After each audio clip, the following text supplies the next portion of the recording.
Hello, everyone, and welcome to another Wednesday drawing session with me, Frank Cho. There's my trusty Pentel mechanical pencil with 0.7 millimeter HB lead, and I actually got a brand new kneaded eraser. My old one basically turned into a coal. And there's my favorite paper to draw on, Strathmore Bristol Board 300 series with vellum surface. Love the vellum surface because it has a little bit of a tooth that grips the pencil very well.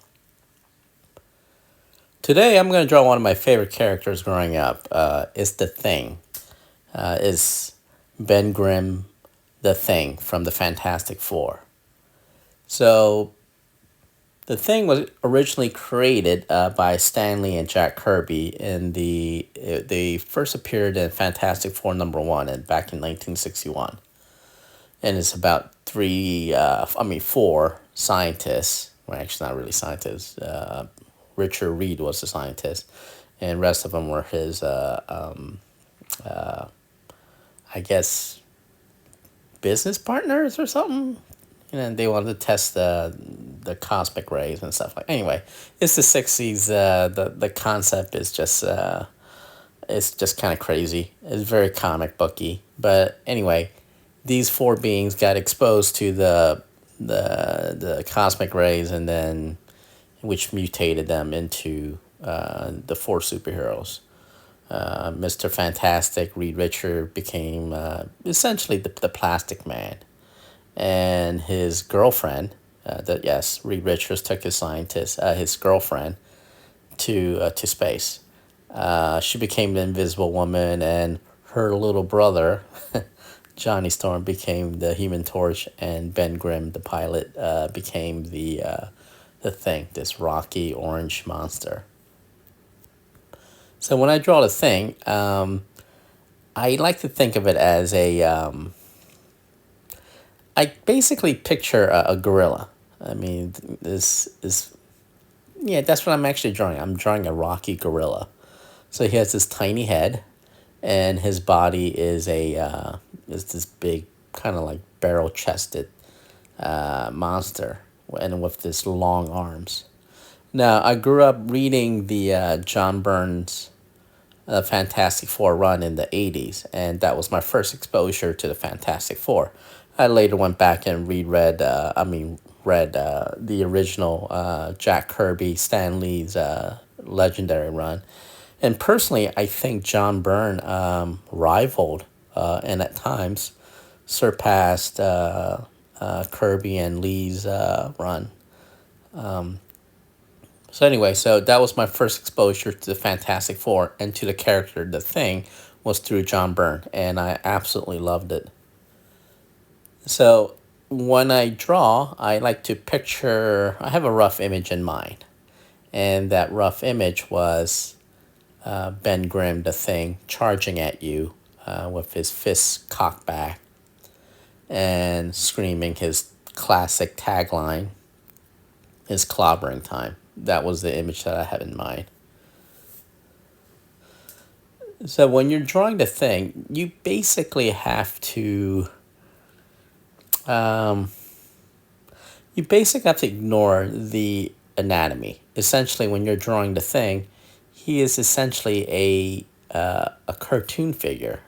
He's like a Bigfoot cartoon figure, like Donald Duck, kind of like that, because his anatomy is, it really doesn't make any sense. He's a basically a very free flowing kind of figure.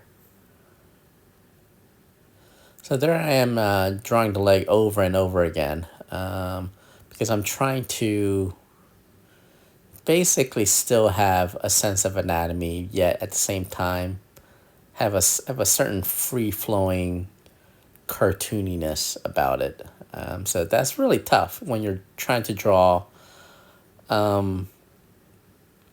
realistic figure with cartoony characters, cartoony element, because like the joints, the proportion is all wrong, or it's all different. You can't really be locked into a anatomically correct proportion and muscle dynamics, because it just doesn't work that way. I mean, there are a lot of great fantastic artists who never could get the thing right because they were so locked into these anatomically correct figures in their mind that they can't seem to break that rule and then make the thing, because he's essentially a cartoon character.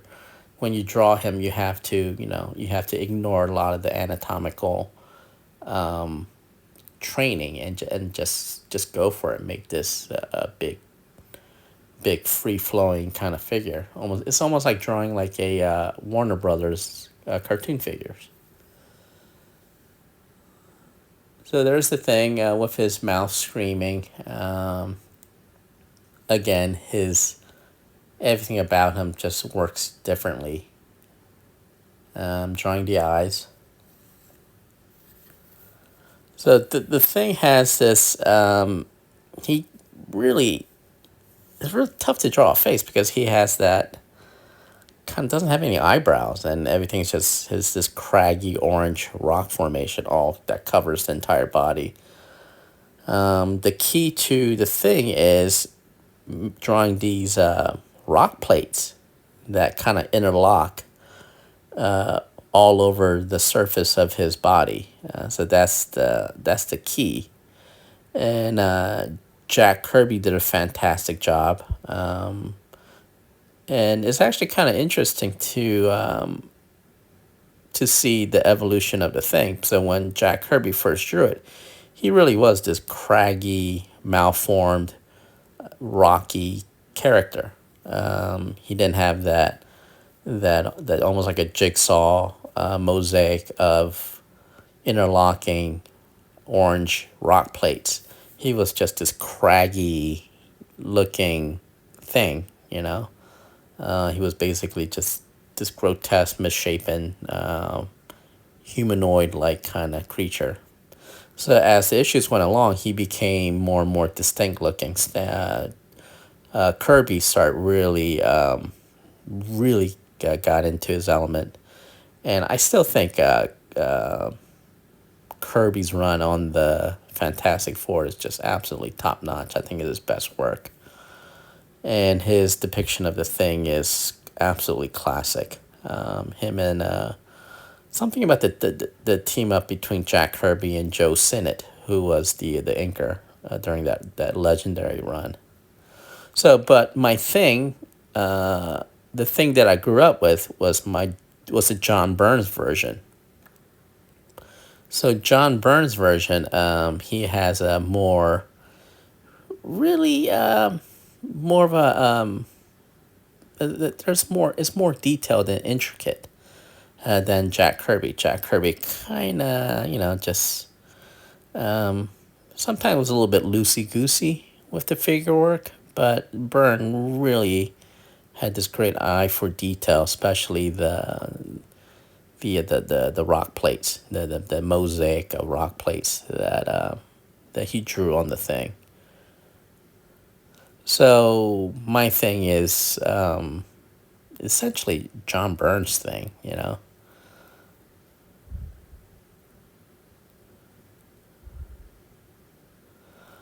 And so when you draw his fist, you can see that it doesn't have knuckles. He just have these three fingers, three long, flat fingers, and a thumb. And so his torso, like I said, is essentially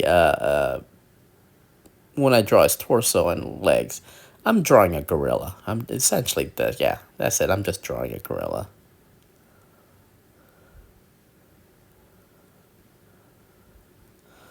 So with the first pose, I thought it was just he was just too leaning too forward to a point where the proportion of the torso and the lower body just looked awkward to me. And so I kept redrawing and all that until there's a certain balance, even though the Thing is essentially a very cartoony character. But it's hard to explain. I mean, it's if it looks right, it's right. If it looks wrong, then it's wrong. and the original pose, it just looked kind of off to me. It looked wrong, so I erased it and redrew it. And so that's the thing. So if you're drawing something, if it looks wrong, then it's wrong. If it looks right, then it's right. And with if it's wrong, then erase it and and start over or redraw it, because that's the that's what you need to do during the pencil stage. The pencil stage is always, for me, the most fun, because you're just kind of like spitballing it, just kind of working things out, just toying with the ideas, the visual ideas and stuff like that. So you're just trying stuff out. And so the thing's hand, another thing that you have to remember, I keep saying the thing, is that when he ball up his fist, his fist is always bigger than his head. So like I said, he's a big rocky orange gorilla. That's what I always pictured him as when I'm drawing the thing. And so as for the rocky plates, you just have to kind of like go with it. There is a certain rhyme and reason to it. It's just pattern. I guess that's the right word, pattern. You just have to figure out the pattern that you're comfortable with. And for me, since I was a huge John Byrne fan, the rocky interlocking mosaic of rocks, the rock plates on the surface is pretty much very similar to what John Byrne did.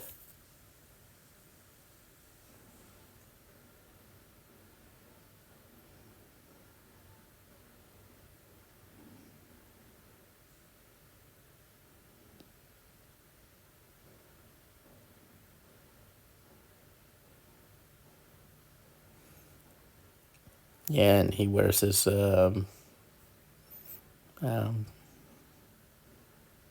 guess his little shorts. So when I'm doing the rocky plates, where the joints are, I tend to draw the rocky plates smaller and more intricate. But that's especially like the knee, the elbow, the hand. So I like to put a little bit like a smaller mosaic of interlocking rocks.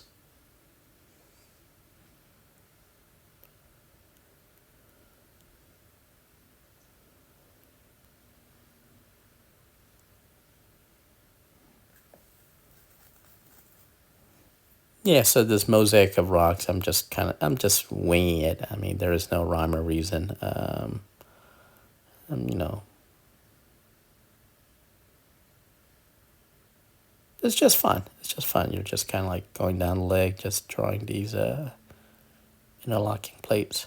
And then there's that big giant toe, those four toes.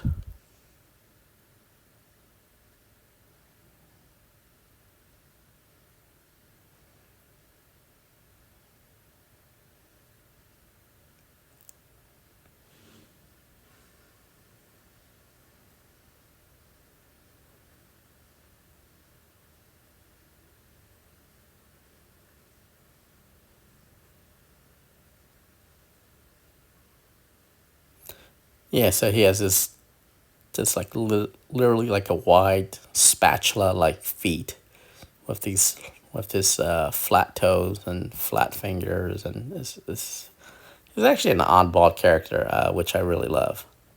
It's a very unique look to him.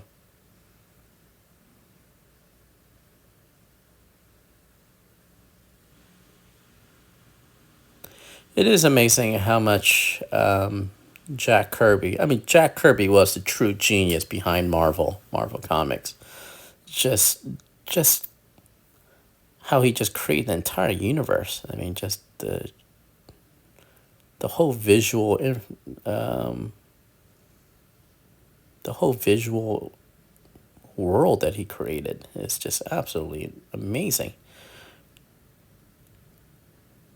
Not even that. I mean, he wrote most of it. I mean, all the book that he worked on, he essentially wrote it, and then Stan Lee came in, kind of polished it.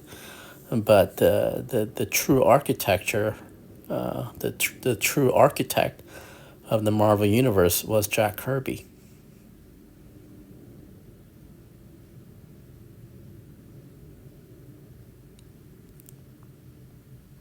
So I'm adding the shadows. That's essentially, you kind of have to play around with it.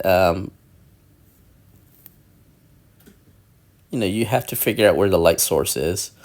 And the light source is at the 12 o'clock, 1 o'clock area. And by using that where the light source is, I figure out where the shadow is going to fall.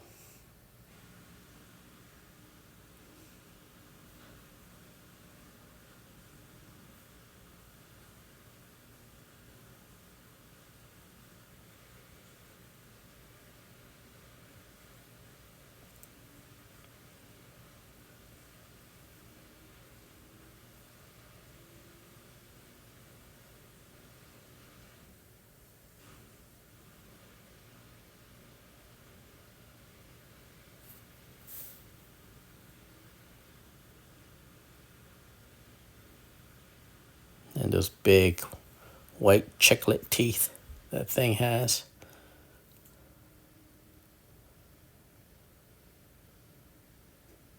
Just reinforcing the lines here, reinforcing the mosaic of rocky patterns.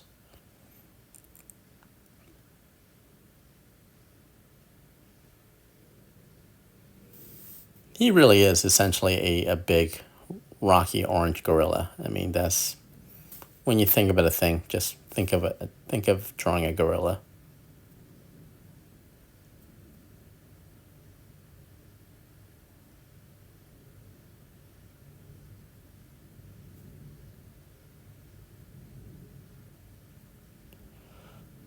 So I'm reinforcing the line. At this point, the whole figure is done.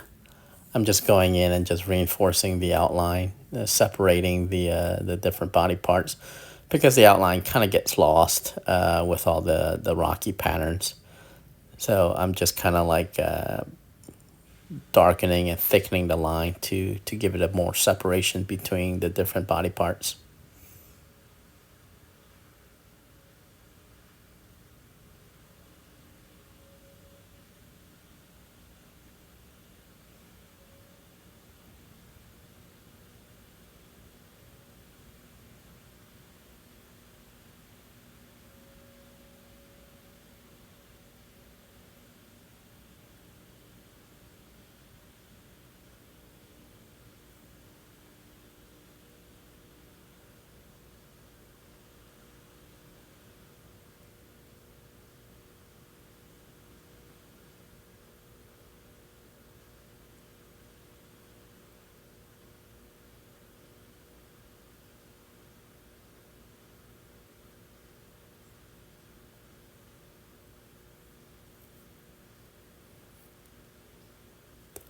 So Jack Kirby would have this almost like a strip of rock for the thing's brow ridge. So it's like a horizontal strip. But what John Byrne did, John Byrne almost had like a cap, like it's almost wearing like a helmet. So that's how he drew the forehead. So that's the big difference between John Byrne's thing and Jack Kirby's thing, because Jack Kirby and other people who follow Jack Kirby's lead would draw this horizontal strip of rock for his brow ridge. But John Byrne did away with that, and I personally prefer the John Byrne's design on the thing.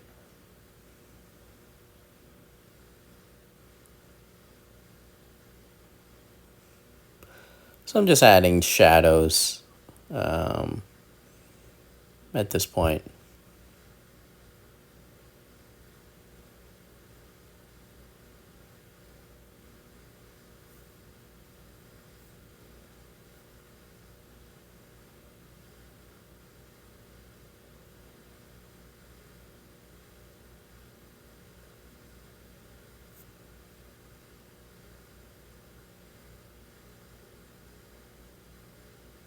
And those fingers. It's like a big, wide, flat, connected rock rolled up. It's almost like a jelly roll. It's actually kind of just fun. Just everything about the thing is just so fun to draw for me.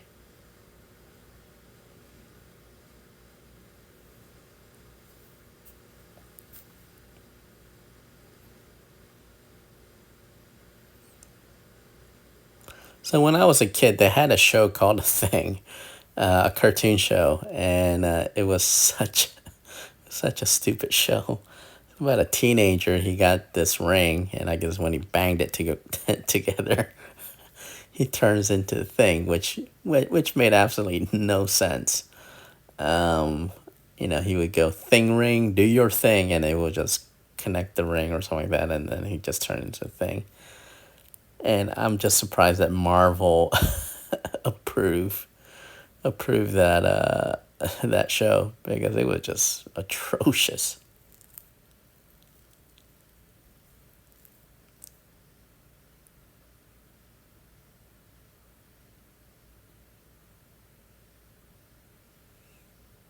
That's something I never understood. Movie people, movie or TV people, buying a property, like a book or especially comic book property, and completely change it to a point where it's a completely different property where where nothing makes any sense. If they're gonna like buy something, buy a property, and try to adapt it into a movie or TV form, I believe they should stay true to the source material as possible, unless the source material just doesn't work, you know. Um, so I never understood that. Just the arrogance and the stupidity of the movie studios, the TV studios, the producers and the writers sometimes, you know.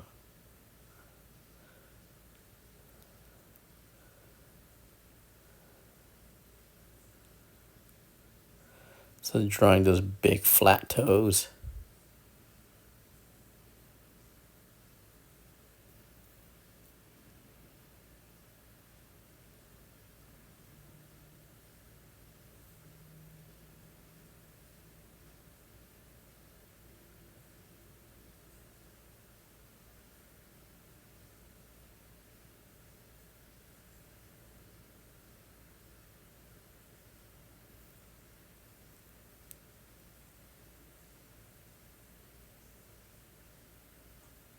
So I read that the thing was originally, or Jack Kirby modeled a thing after himself, which I think is hilarious.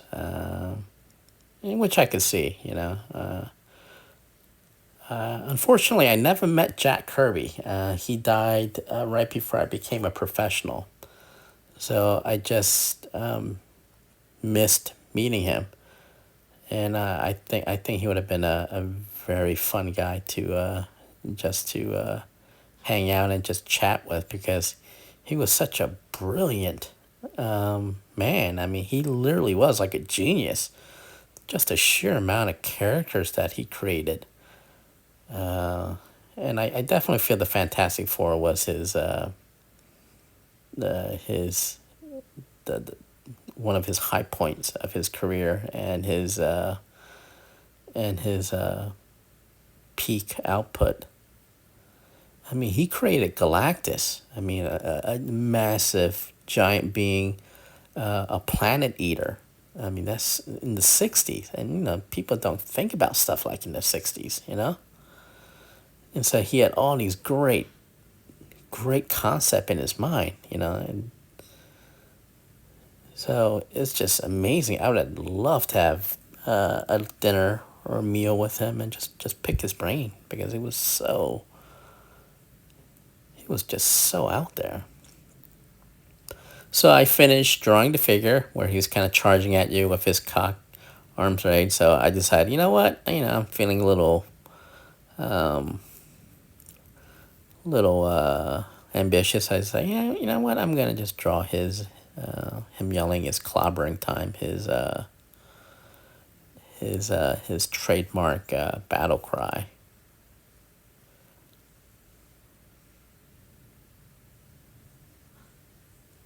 Yeah, so once I quickly wrote this clobbering time, I just go in and just kind of like roughly pencil in the block letters.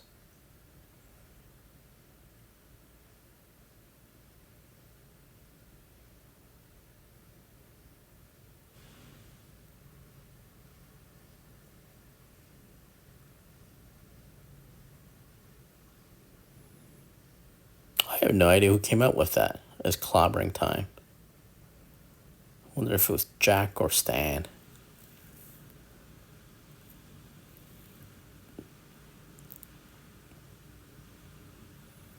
So once I had the rough placement of the letters, I erase it and then basically really go into it.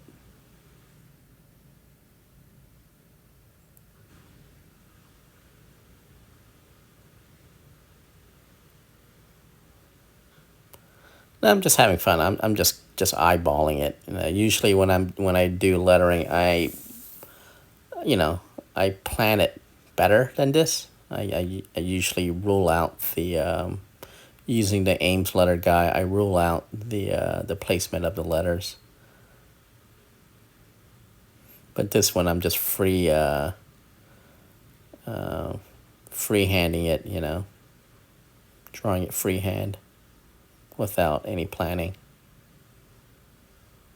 which is fun and also very scary at the same time.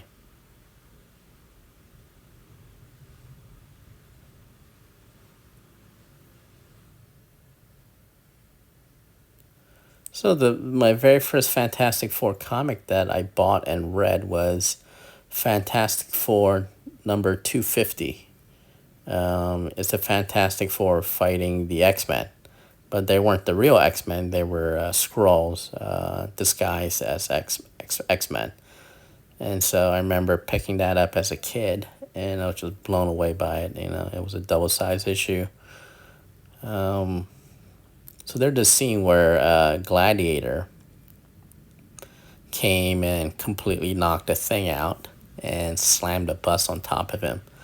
So the image of the thing, he basically woke up thanks to Johnny. Johnny kept him.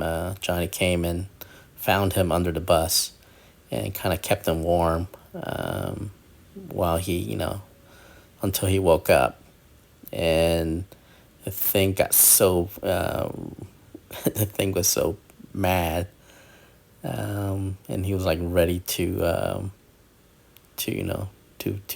beat Gladiator.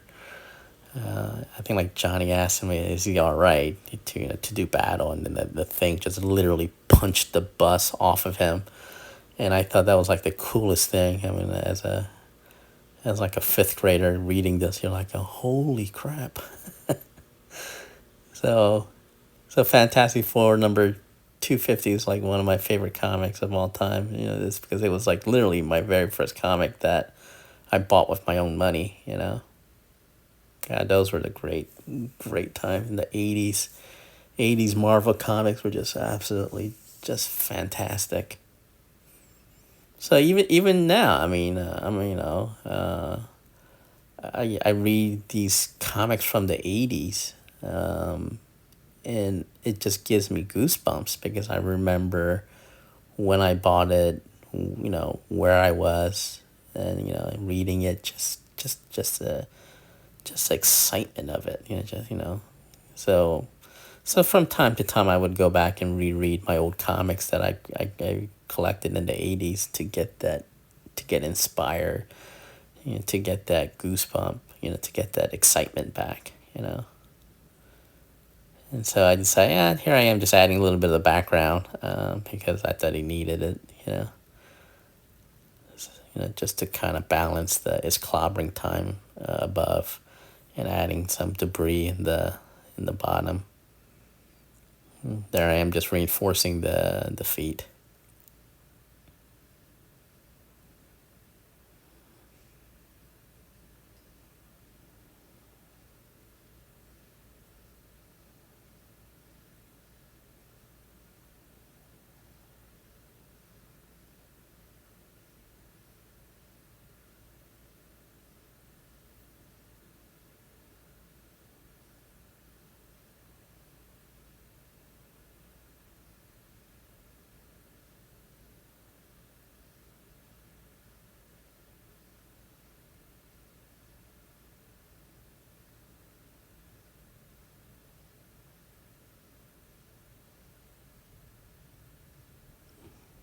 add some smoke effect in the background.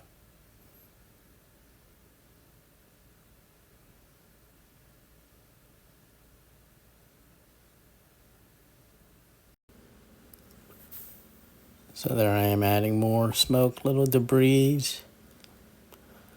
little chunks of rock flying out. Smoke effect.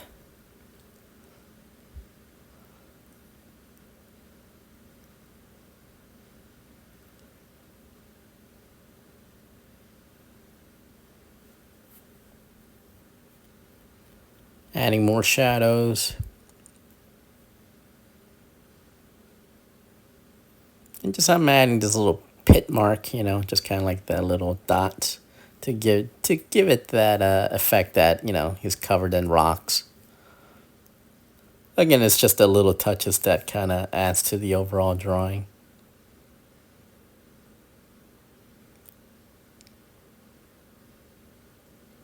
Adding a little bit more rocks, pebbles in the ground. I really had a blast drawing this. I mean, Thing is one of my favorite characters. It's always so fun to revisit old characters that you grew up reading. Just adding little finishing touches. The nose.